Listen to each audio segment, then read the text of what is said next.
রাজধানীর কোতোয়ালি থানার বৈদেশিক মুদ্রা আইনের এক মামলায় সাবেক প্রধানমন্ত্রী শেখ হাসিনার বেসরকারি শিল্প ও বিনিয়োগ বিষয়ক উপদেষ্টা সালমান এফ রহমান এবং সাবেক আইনমন্ত্রী আনিসুল হকের 5 দিনের রিমান্ডে পাঠানোর আদেশ দিয়েছেন আদালত। এ নিয়ে চতুর্থ দফায় রিমান্ডে পাঠানো হলো তাদের। সকালে শুনানি শেষে ঢাকার মেট্রোপলিটন ম্যাজিস্ট্রেট মোহাম্মদ আরিফুর রহমানের আদালত এই আদেশ দেন। এই মামলায় তাদের গ্রেপ্তার দেখানো সহ 7 দিনের রিমান্ড চেয়ে আবেদন করেন তদন্ত কর্মকর্তা উপপরিদর্শক মোহাম্মদ রাশিদুল হাসান। আসামি পক্ষের আইনজীবীরা রিমান্ড বাতিল ও জামিন চেয়ে শুনানি করেন। অন্যদিকে রাষ্ট্রপক্ষ জামিনের বিরোধিতা করেন।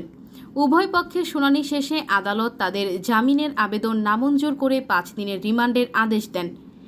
পুলিশ হেফাজতে নির্যাতনে খিলগাঁও থানা ছাত্রদলের সাবেক সাধারণ সম্পাদক নুরুজ্জামান জনির মৃত্যুর অভিযোগের দায়ের হওয়া মামলায় ঢাকা মহানগর পুলিশের ডিএমপি সাবেক কমিশনার আসাদুজ্জামান মিয়া 7 দিনের রিমান্ড শেষে কারাগারে পাঠানোর আদেশ দিয়েছেন আদালত।